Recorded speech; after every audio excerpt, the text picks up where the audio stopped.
Marami sa atin mga pulisan, nung nag-apply pa lang tayo, sinasabi natin, makapasok lang ako, Panginoon, magsilbi ako sa iyo. At pag tinanong tayo, makapasok lang ako kahit saan, handa akong pumunta. Pero nakakalungkot pagmasdan na kung sino pa yung nagbigay sa atin ng lahat ng pangailangan natin, ang ating Panginoon ay siya pa ang madalas huli nating pipiliin. Sa panahon ngayon, madalas tayong malagay sa sitwasyon kung saan kailangan nating mamili.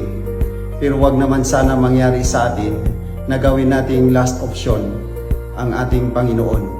Bagkus siya palagi ang ating uunahin at pipiliin. Katulad na lang ng mensahe sa ating Ebanghelyo ngayon ni San Mateo.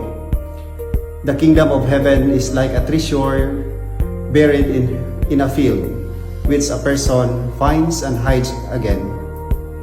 And out of joy goes and sells all that he has and buys that field. Ikaw kapatid, ano ang mahalaga sa iyo? Devotion o posisyon?